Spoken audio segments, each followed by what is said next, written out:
5.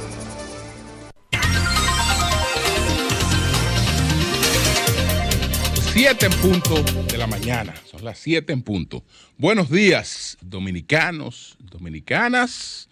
Bienvenidos todos al Sol de la Mañana. Julio Martínez Pozo, los comentarios de los temas más importantes en el programa de mayor influencia de la radio y la televisión nacional. Y cuando doy la bienvenida es a lo que se incorporan a partir de las 7 de la mañana, porque el Sol de la Mañana arranca todos los días a las 5 de la mañana. Saludo pues para Andrés Martínez, que se ha reintegrado después de estar afectado del COVID-19. Entonces, señores, bueno, vamos inmediatamente con los temas que tenemos aquí en nuestra agenda del día de hoy.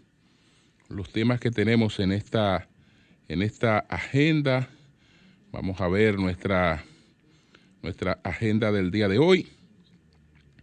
Entonces, en estos, aquí hay un asunto que no quiero borrar, pero bueno, se fue. Vamos a la agenda. Entonces no me estaba impidiendo ver la agenda. Entonces, la consumación de la alianza PRM Fuerza del Pueblo para la asignación de la segunda mayoría en el Senado. El insustentable presupuesto del año 2021 y la realidad del COVID-19. Entonces, señores, también hay una carta que la distinguida productora y talento de la televisión, Milagros Germán, como vocera del gobierno, pues ha enviado en esta carta, pues ella está pidiendo que no se le... Vamos a buscar un párrafo. En aras de la transparencia, dice Milagros Germán, la vocera del gobierno, en aras de la transparencia, quiero manifestar que mientras esté en la función pública que he aceptado, nuestros programas de televisión y nuestras redes sociales no recibirán publicidad de ninguna institución del Estado. De igual manera, tampoco aceptará contratación de imagen de ninguna otra institución pública y privada, señala la misiva de Milagro Germán. Bueno, en verdad esto está expresamente prohibido por su condición de funcionaria del Estado. Ella está entre los funcionarios a los que le está prohibido suplir al Estado. Ella para sus actividades ha de tener un registro nacional de contribuyentes y en este registro que la faculta también como suplidora. Ella está diciendo, bueno, ni en mis programas, ni en las cuestiones que tienen que ver con imagen, con redes sociales, me incluyan. Si lo que ella está pidiendo es lo que la ley le prohíbe. Entonces, parecería innecesario que lo haga, pero no es innecesario. Lo que abunda no daña. Ella lo que está comunicando es que no tiene la intención de violar esto que establece la ley de compras y contrataciones del Estado. Y también está en la ley de función pública y el código de ética de los funcionarios públicos, una serie de cosas de estas. Entonces, repito, lo que abunda no daña. No obstante, ella tiene una situación un poco incómoda. Ella tiene una situación ahí un poco incómoda porque aunque ella dice que no habrá colocación en nuestros programas de televisión, en honor a la verdad, ese nuestro es abarcador y va más allá de lo que a ella le correspondería limitar. Porque yo puedo limitar las cosas que tienen que ver conmigo y con mis ingresos exclusivamente. Pero cuando lo que tiene que ver conmigo y con mis ingresos afecta ingresos de los otros, ya ahí hay un tema de difícil manejo. ¿Por qué planteo esto? Porque ella es productora asociada de un importante grupo de medios de comunicación. Es decir, ella es productora asociada. Lo que quiere decir que los programas en los que ella participa no son programas propiamente de ella. Son programas de ella y de la empresa con la que ella está asociada. Incluso, por lo general, la comercialización la realiza en lo que son estos canales que podemos llamar los canales nacionales, aunque todos tienen cobertura nacional a través de los sistemas de cable, pero lo que podemos llamar los canales nacionales, que la gente lo identifica así más claramente, por lo general en este tipo de producciones como la que tiene Milagros Germán, son ellos los que manejan la comercialización. Es decir, no es el productor asociado el que maneja la comercialización, sino la comercialización la maneja pues la empresa, que es la propietaria del canal en el que ella tiene su programa. En este caso estamos hablando de Telesistema Canal 11, que pertenece al grupo Corripio, al grupo de medios Corripio. Entonces, por eso es que digo que ahí hay una situación un poco incómoda, porque ¿qué va a pasar? Que entonces en esos espacios, o ese espacio o los espacios donde ella participa, no podrá haber publicidad del Estado de ninguna índole. Bueno, en un canal nacional, independientemente de todo el respaldo con que cuente una persona del sector privado, hoy no se sustenta una operación de televisión sin la participación en algún nivel de instituciones del gobierno. Eso se hace totalmente insustentable para los costos que tiene hoy en día una operación de televisión. Pero como ella está ocasionando en su decisión, ella está ocasionando un perjuicio a sus socios. Le está ocasionando un perjuicio a sus socios cuando ella dice que en los programas no estarán ni deben estar esas publicidades. Es decir, no es un ingreso que ella deja, no es la parte que le corresponde a ella, solo la que ella deja de percibir, sino que deja de percibir la parte que le corresponde al canal para el sustento de una producción como la que ella realiza. Eso, sin una solución pragmática, desde luego que le podría crear dificultad. ¿Cuál podría ser una solución pragmática? Bueno, el perjuicio que se le va a ocasionar a sus socios, estando ausente, vedada la publicidad de instituciones gubernamentales, que aunque no vaya directamente contratada por ella, que no es la que tengo entendido que hace esa contratación directa, sino la empresa, de todas maneras, cuando la gente la vea ahí, esa publicidad, la gente puede entender que hay una contradicción. Puede decir, pero ella dijo que no iba a tener este tipo de publicidad y yo estoy viendo este tipo de publicidad. Entonces, para evitar esa contradicción, aunque ella no contrate directamente, estoy seguro que la decisión más apropiada es que no aparezcan ahí. Pero al no aparecer ahí, entonces eso nada más tiene un bajadero para que sea sustentable en términos pragmáticos. El bajadero es establecer en términos proporcionales qué perjuicio le crea eso al canal y compensar al canal en otros horarios con lo que dejaría de percibir ahí.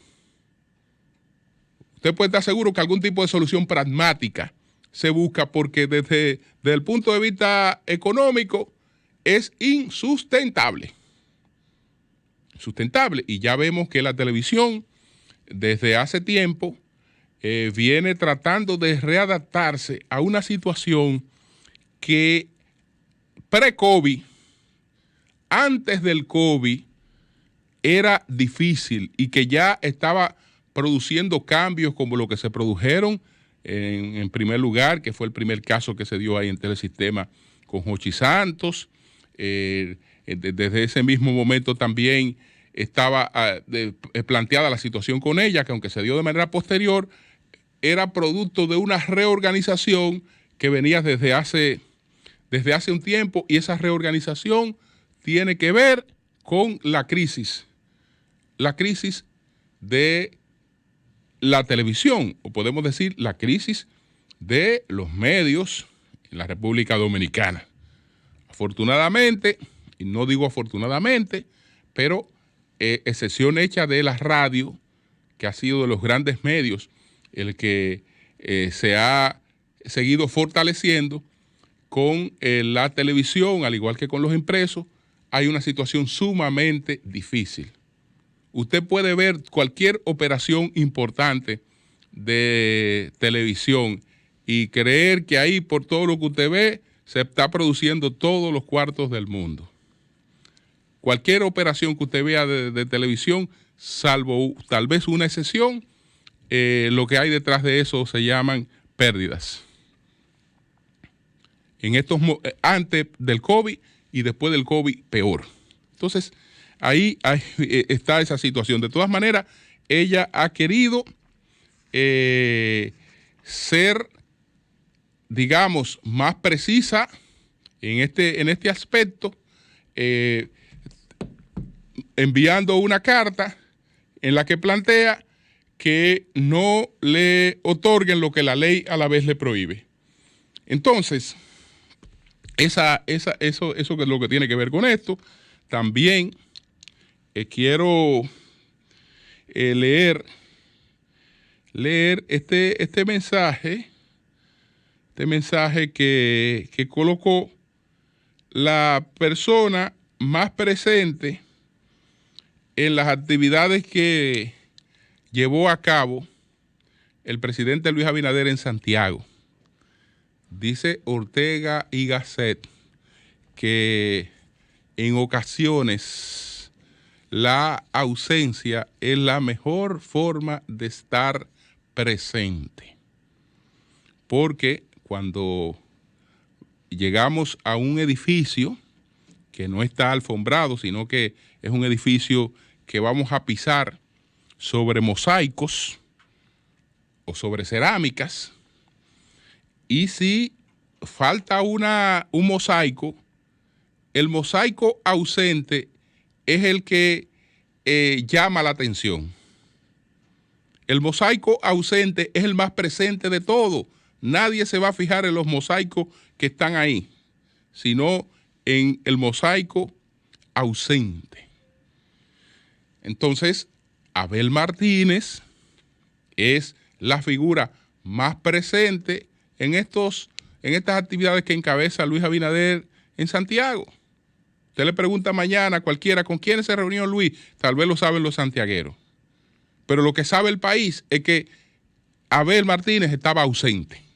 Eso sí lo sabe el país. Que Abel Martínez estaba ausente.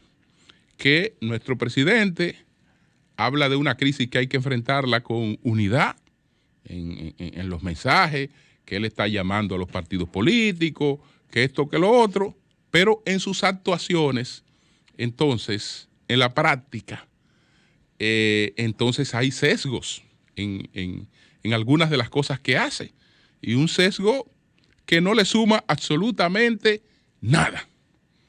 Que tal vez en estos momentos donde todo lo que él hace se tiene el aplauso de la popularidad, pues bien, pero son cosas que no suman y por el contrario lo presentan a él tal vez como una persona que no es, porque no creo que él sea una persona de este tipo de exclusiones, que esa sea su característica, pero está dando esa connotación.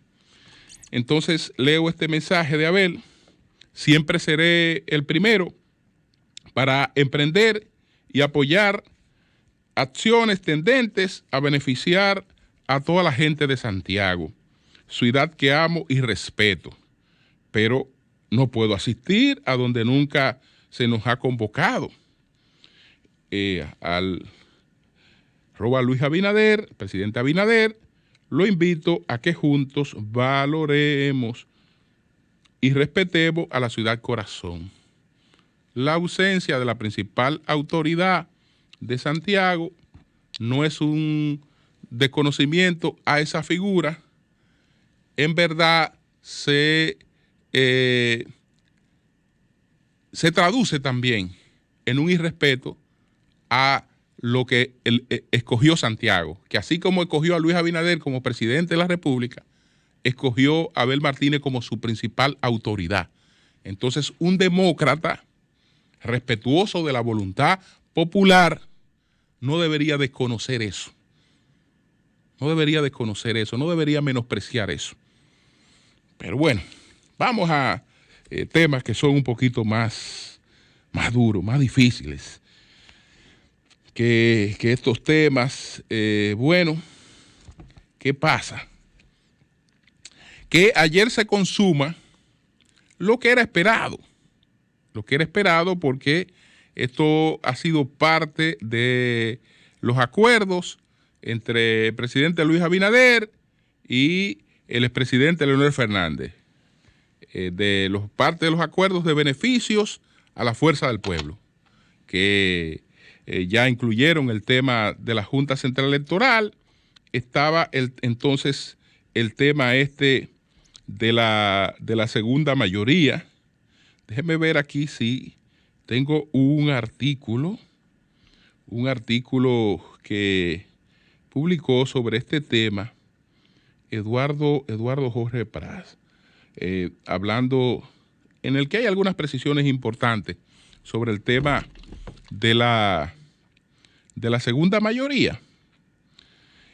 Dice el artículo de Eduardo Jorge Prat: el artículo 178.3 de la Constitución establece que el Consejo Nacional de la Magistratura estará integrado por un senador o senadora escogida por el Senado que pertenezca al partido o bloque de partidos diferente al del presidente del Senado y que ostente la representación de la segunda mayoría. Ya no se trata, como se establecía en el texto constitucional previo a la reforma de 2010, solo de que el integrante del Consejo Nacional de la Magistratura sea diferente al partido del presidente del Senado, lo que por demás, y como bien ha advertido el constitucionalista Nacet Perdomo, se violaría al integrar como miembro a un senador que asistió a las elecciones como candidato de una alianza que postuló como candidato al actual presidente del Senado, sino que debe pertenecer también al partido que ostente la representación de la segunda mayoría. En otras palabras, quien ostenta la representación de la segunda mayoría no es el partido que tenga efectivamente más senadores a la hora de votar, sino efectivamente el partido o bloque de partido que ostente la segunda representación mayoritaria conforme al resultado electoral. Así, la primera mayoría corresponde al Partido Revolucionario Moderno, PRM, con 18 senadores. la segunda mayoría al Partido de Liberación Dominicana con 6 y la tercera al Partido Reformista Social Cristiano con 5. Tal como señala José Dantes Díaz, el concepto de mayoría congresual está sujeto a un elemento objetivo, que en este caso son los resultados electorales de cada organización política en las elecciones, por lo que no está condicionado a una decisión unipersonal de un legislador en un momento determinado. En este sentido, dice Eduardo Jorge Prat, la Constitución procura un cuadro orgánico que se desprende de los resultados electorales que obtuvieron los partidos políticos en cada proceso eleccionario. Si asumimos que la mayoría política y congresual se construye basada en la libre disposición de los congresistas, entonces la mayoría política legislativa serían muy volubles y veleidosas según los vaivenes de cada senador o diputado. Aquí hay que enfatizar las clarísimas palabras del constituyente.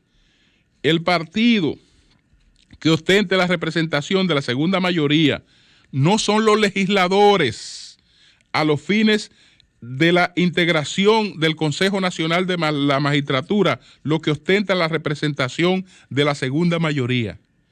Es decir, no es a los legisladores que en ese momento sean más, no, es al partido que ostenta esa segunda mayoría. Es el partido por el cual fueron electos el que representa esa segunda mayoría, a partir de la cual se integra el Consejo Nacional de la Magistratura y que no puede ser traspasada al partido donde se refugian como tránsfugas. Resultan por ellos ilustradoras las sabias, ilustradoras y pertinentes reflexiones de Francisco Rubio Llorente, y aquí cita a Rubio Llorente.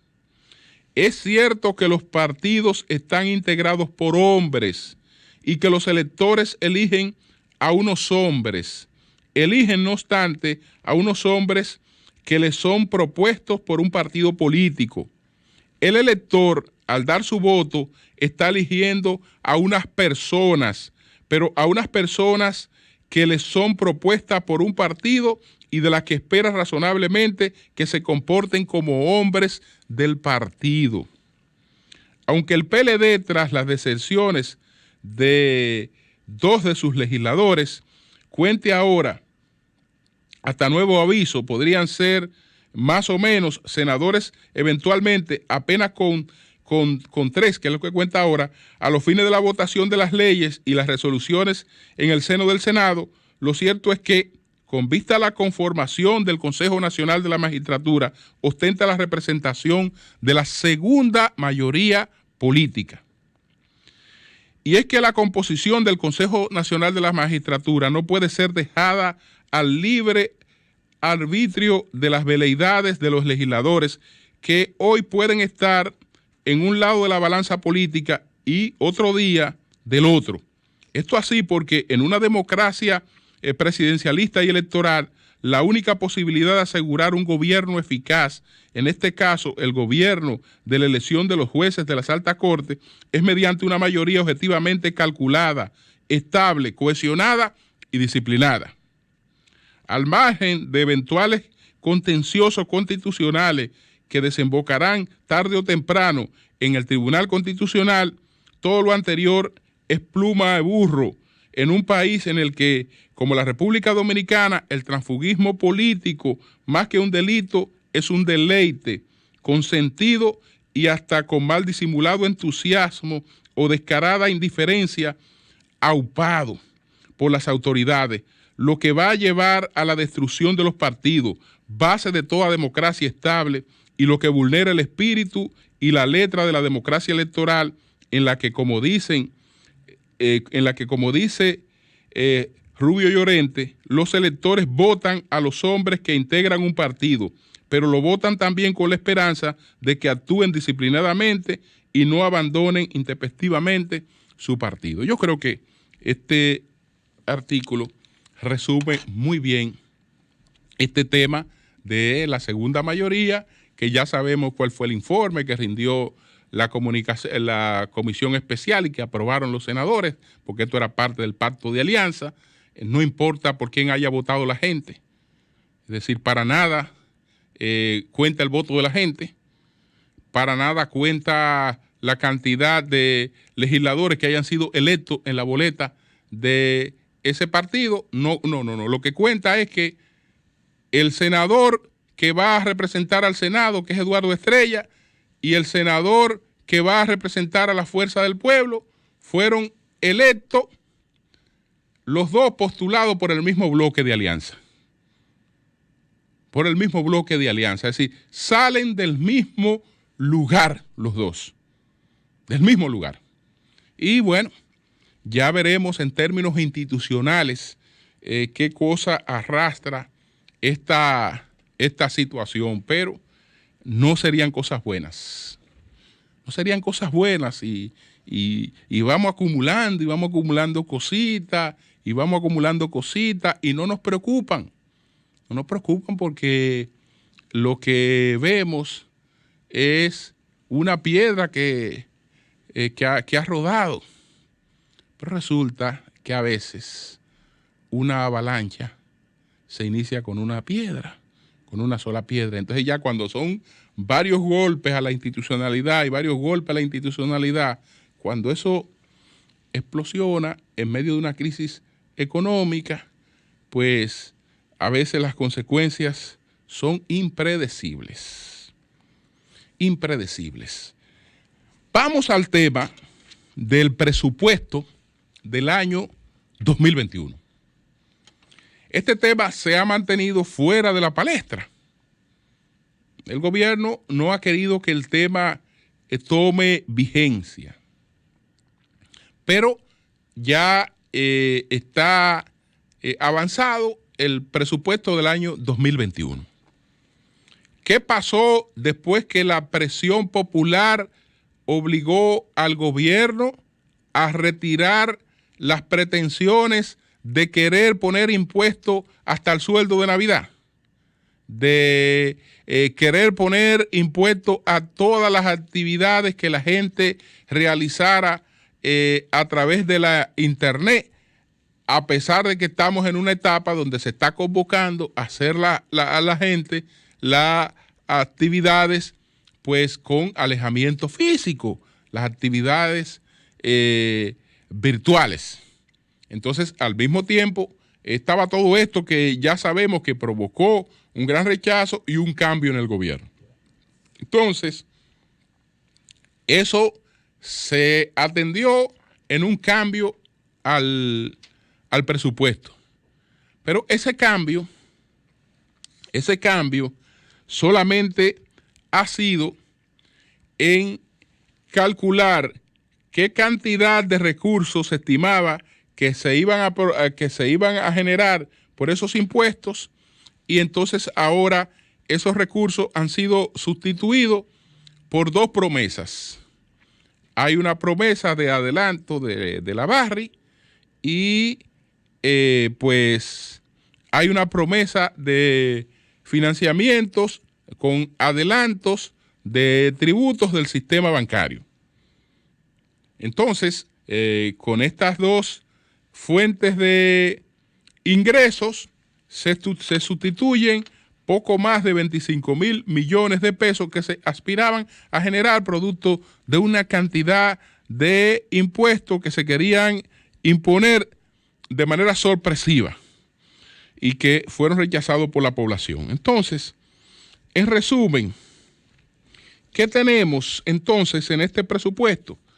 Bueno, desde el punto de vista de el gasto, del ingreso y del financiamiento, es el mismo presupuesto que se había enviado. Exactamente el mismo presupuesto que se había enviado. Varió lo que ya expliqué que varió, y han variado otras cosas de efectos que pueden ser catastróficos. De efectos que pueden ser catastróficos porque el gobierno en este presupuesto del año 2021 pues elimina los programas sociales generados para auxiliar a las personas que habían sido desplazadas de sus empleos por la pandemia del COVID-19 y el confinamiento. Entonces, resulta que la economía todavía es una economía COVID y seguirá siendo una economía COVID durante el año 2021. Es decir, los efectos de la pandemia los seguiremos teniendo hasta el año 2021. Hay 2 vacunas que están aprobadas. Un país como los Estados Unidos, que por cierto se está agravando la situación en los Estados Unidos, tiene previsto el inicio de las vacunaciones a partir del mes de abril. A partir del mes de abril, el inicio de las vacunaciones masivas. Lo que quiere decir que en la República Dominicana podemos estar hablando de inicio de vacunaciones a mediados del año próximo. Mientras tanto, tenemos una situación muy similar a la situación que teníamos, porque los empleos en la República Dominicana no se perdieron solamente porque se cerraron muchas empresas para el confinamiento, sino también porque uno de los temas más importantes en la cadena de valor, que es el turismo, colapsó. Y no hay esperanza de que el turismo experimente un levantamiento que nos lleve a la situación pre-COVID hasta 2 años después de toda esta situación. Es decir, lo que nosotros estamos viendo es un esfuerzo que hay que apoyarlo por parte de las autoridades y de los empresarios del sector de mantener a flote la actividad. Pero mantener a flote la actividad no quiere decir que esa actividad no siga operando con grandes pérdidas.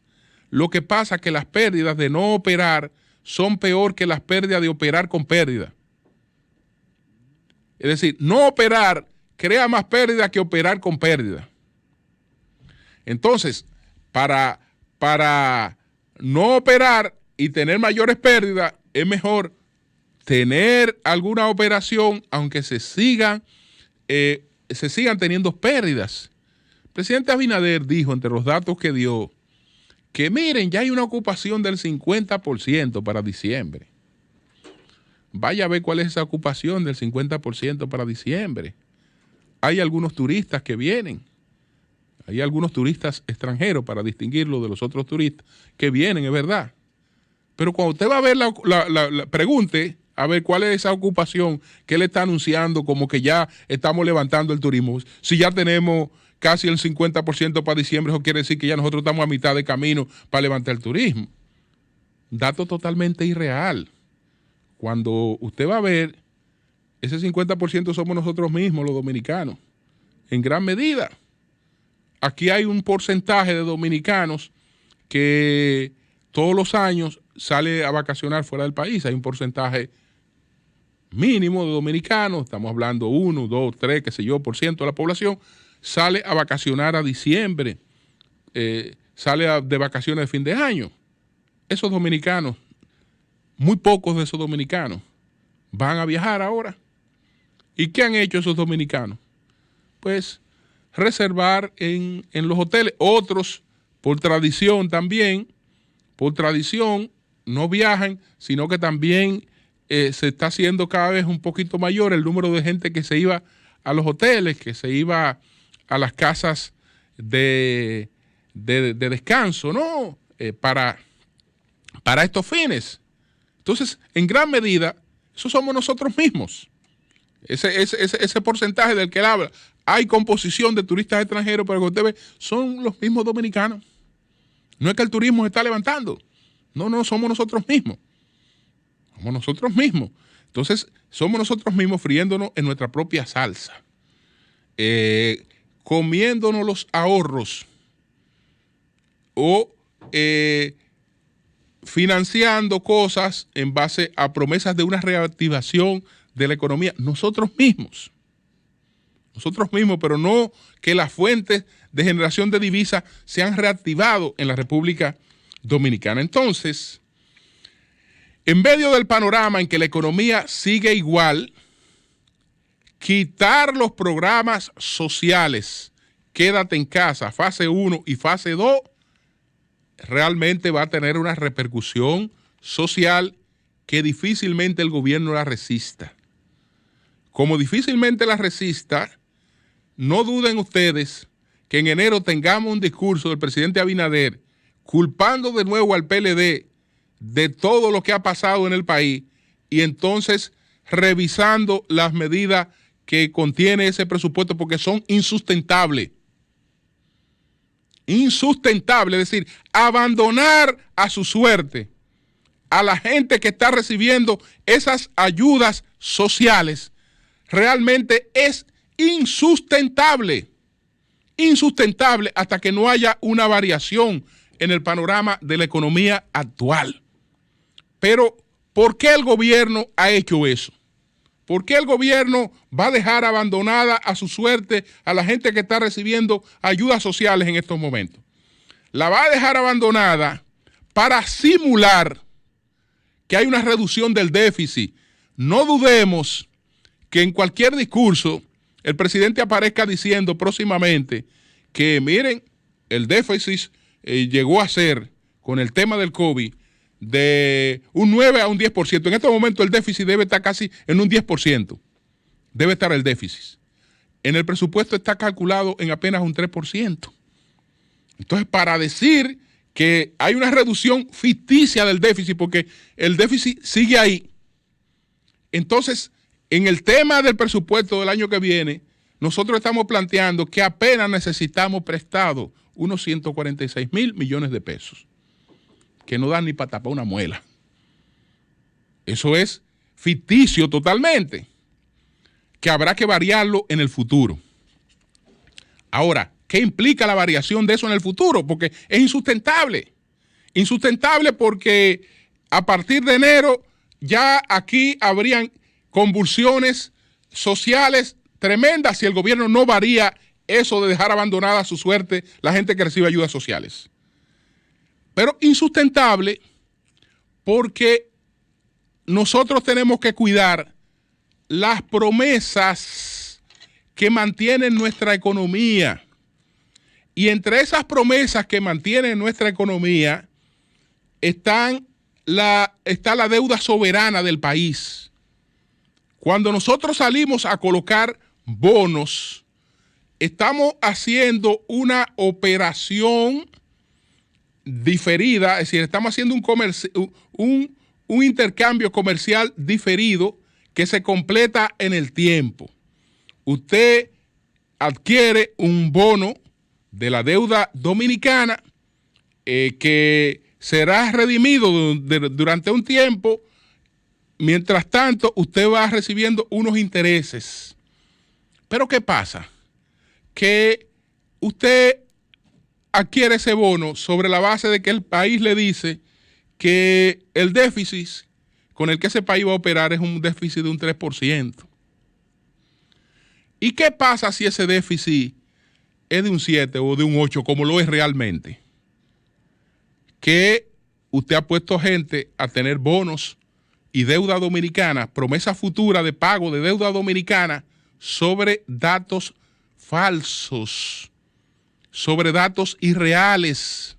Y el daño que eso le puede ocasionar a la República Dominicana en los mercados internacionales es pues inmedible también, inmedible. Y yo no quiero dejar esto como que es algo que estoy diciendo y que lo estoy diciendo por decirlo. Yo tengo finalmente aquí, a propósito de ese tema, esta que es una joya. Esta es una joya de la economía.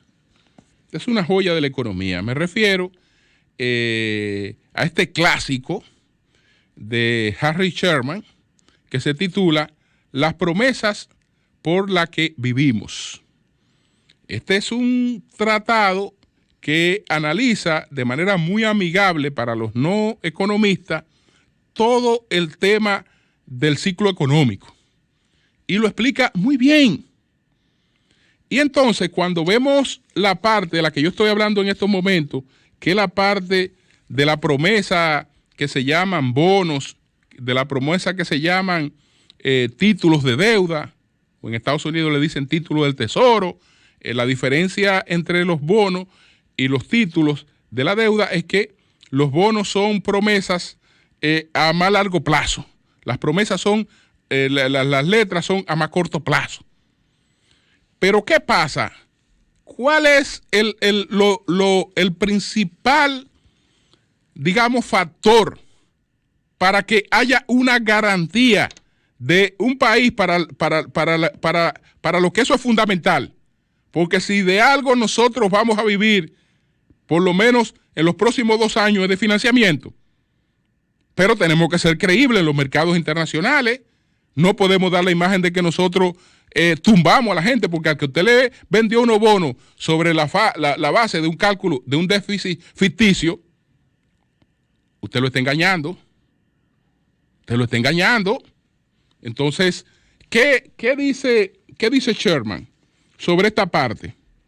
Como hemos visto, dice Sherman, nadie entra en un intercambio diferido si no espera que la operación se vaya a completar a su debido tiempo. En todo campo de la economía hemos detectado 3 aspectos que los hombres suelen considerar a la hora de juzgar la fiabilidad de las promesas que suscriben. El primero es la honestidad de la contraparte. Ese es el primero. La honestidad de la contraparte. Háblame claro. No me meta gato por liebre. Yo estoy comprando deuda dominicana y la estoy comprando sobre la base de las cosas que tú me estás presentando. Entonces, si tú tienes un déficit que está próximo al 10%, que no es verdad que tú lo vas a reducir hasta que la economía no se recupere y la economía no muestra signos de recuperación, por lo menos en lo inmediato, signos importantes de recuperación en lo inmediato, entonces ya estamos hablando de una cuestión que nos crea serio problema. Entonces, repito, y este es el capítulo que él dedica al tema justamente de los bonos. Como hemos visto, nadie entra en un intercambio diferido si no espera que la operación se vaya a completar a su debido tiempo. En todos los campos de la economía hemos detectado 3 aspectos que los hombres suelen considerar a la hora de juzgar la fiabilidad de las promesas suscritas. El primero es la honestidad de la contraparte. El segundo son los recursos que tienen a su disposición y lo que espera que disponga a futuro. Y el tercero es el tema de la seguridad jurídica. Ese es el tercero, pero el primero es la honestidad de la contraparte. Una contraparte que por politiquería esconde la cabeza a la realidad y le quiere decir al país, mira, el déficit ya se redujo. El déficit que yo encontré o que creó el COVID fue de cerca de un 10. Ya milagrosamente yo lo llevé a un 3, pero llevó a un 3 en la cabeza de él y quienes los asesoran. Pero en la realidad ese déficit está ahí y a mediados de año nos dará por la madre. Y entonces ahí tendremos que variar y a sorpresa para los que tienen títulos de la deuda dominicana, había un dato que era falso. Cambio y fuera.